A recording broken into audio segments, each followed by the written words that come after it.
Me despidieron por cuidar a mi esposa enferma. El dueño me dejó sus acciones para vengarme. El hombre que me despidió por cuidar de mi esposa moribunda, ahora me mira con pánico desde el otro extremo de la mesa de caoba. Su nombre es Marcos, el director de operaciones, y su rostro, normalmente una máscara de arrogancia, está pálido.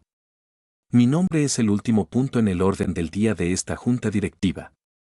No saben que el anciano dueño, el señor Aguilar, en su último acto de justicia antes de morir, me dejó el 20% de las acciones con derecho a voto de esta empresa.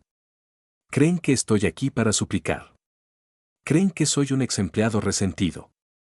No tienen idea de que soy su nuevo problema, el fantasma que ha vuelto para reclamar el alma de esta compañía. Marcos cree que tiene todo el poder.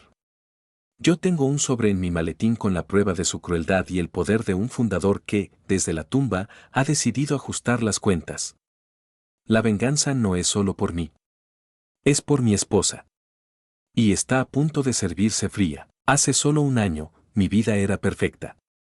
Llevaba 10 años trabajando en Logística Aguilar, una empresa que respetaba.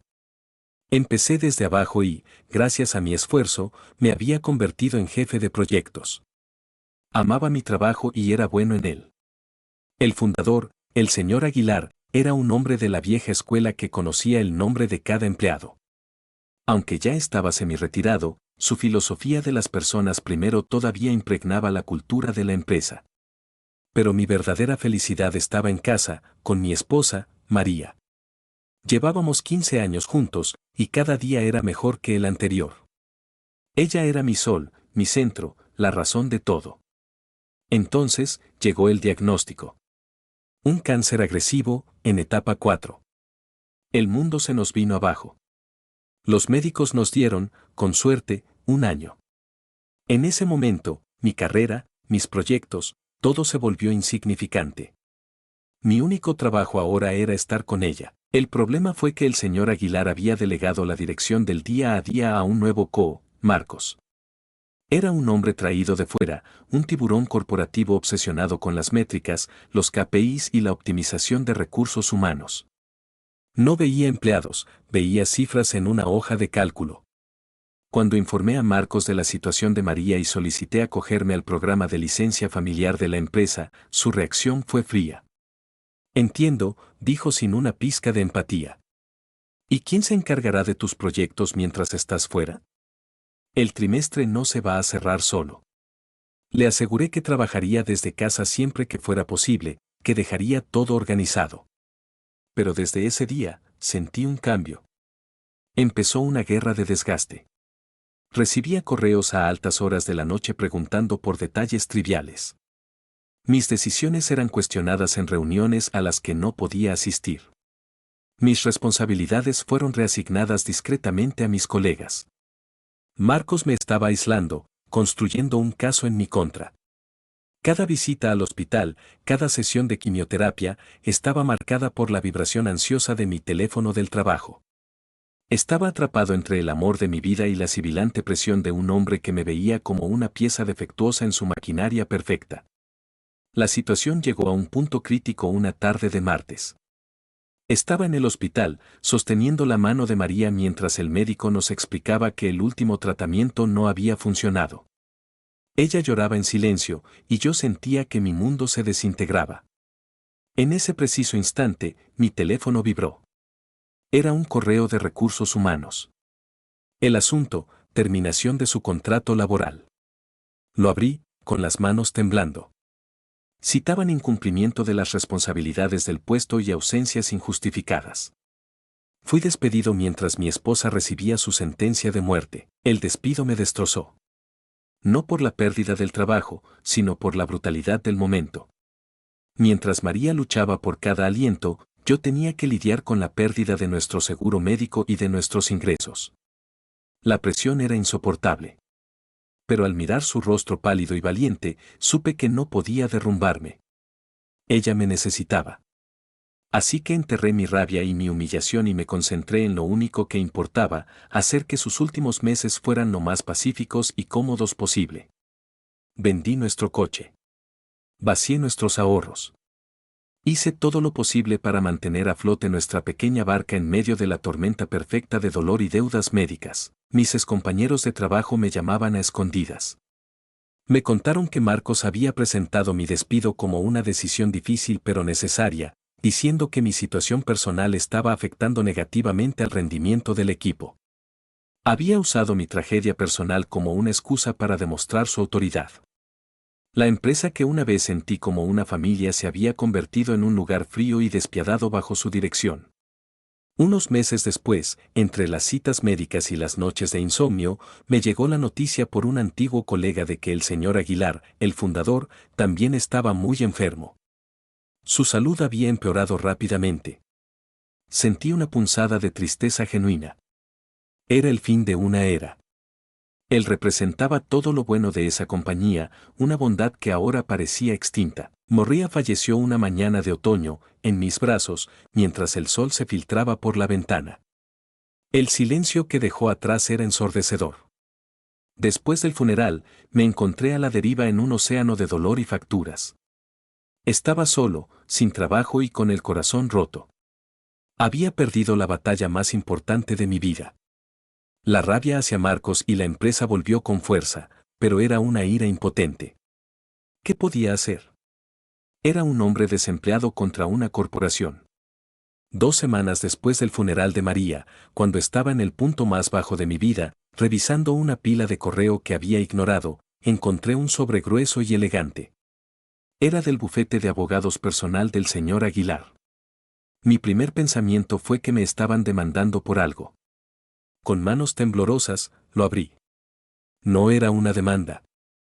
Era una carta del abogado principal del señor Aguilar, solicitando mi presencia en una reunión urgente y de carácter confidencial para discutir los términos del testamento de su cliente. No tenía sentido. Apenas había hablado con el señor Aguilar en los últimos 2 años. ¿Por qué estaría yo en su testamento? Pensé que debía ser un error, o quizás un pequeño gesto, una pequeña suma de dinero por mis años de servicio.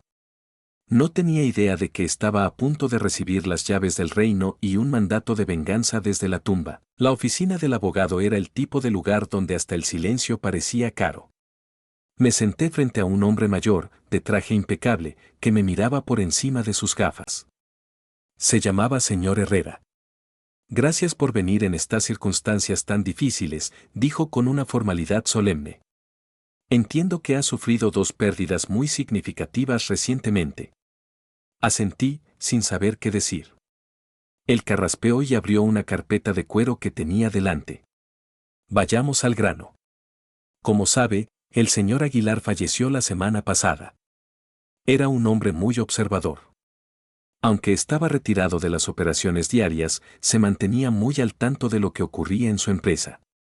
Mi corazón empezó a latir un poco más rápido. Estaba profundamente decepcionado con la dirección que estaba tomando la cultura de la empresa bajo el mando del señor Marcos, continuó el abogado. Creía que la filosofía de las personas primero, que él instauró estaba siendo desmantelada en favor de una eficiencia desalmada. Su caso, en particular, lo enfureció. Estaba atónito. ¿Mi caso? ¿El señor Aguilar sabía de mi despido? Lo sabía todo, afirmó Herrera. Tenía amigos leales dentro de la empresa. Le informaron de la presión a la que fue sometido y de las circunstancias de su terminación. Lo consideró una traición a todo lo que él había construido. El abogado hizo una pausa y me entregó un documento grueso. El señor Aguilar era un hombre de principios, pero también un estratega brillante. Sabía que enfrentarse a Marcos directamente sería complicado. Así que optó por una solución póstuma. En su testamento, ha modificado la distribución de su paquete de acciones personal. Mis ojos recorrieron el documento sin comprender realmente las cláusulas legales. Permítame traducir, dijo el señor Herrera. El señor Aguilar le ha legado a usted el 20% de sus acciones con derecho a voto en Logística Aguilar. Esto lo convierte en uno de los principales accionistas individuales y le otorga, por derecho, un asiento en la junta directiva. Sentí que la habitación daba vueltas. Pasé de estar desempleado y ahogado en deudas a ser un accionista mayoritario. Era demasiado para procesar. ¿Por qué? fue lo único que pude articular. En lugar de responder, el señor Herrera me entregó un sobresellado. Era una carta, escrita a mano con la caligrafía fuerte y elegante del señor Aguilar. La abrí. Querido hijo, comenzaba la carta, y esas dos palabras me golpearon con más fuerza que cualquier documento legal.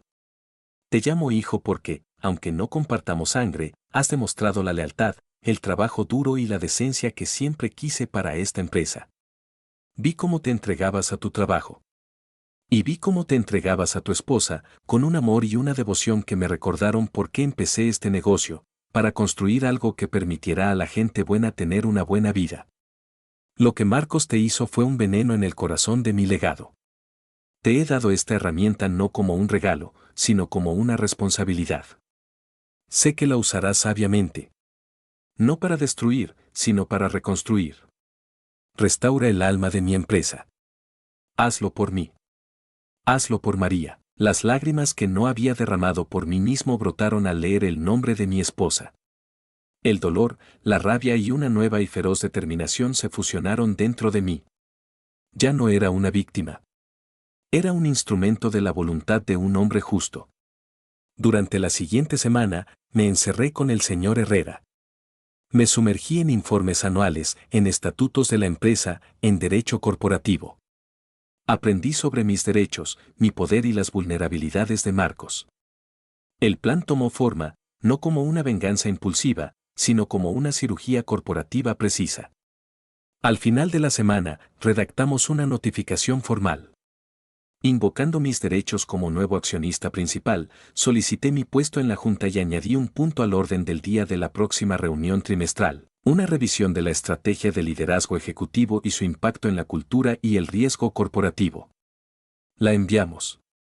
La primera salva había sido disparada. La sala de juntas estaba cargada de una tensión gélida.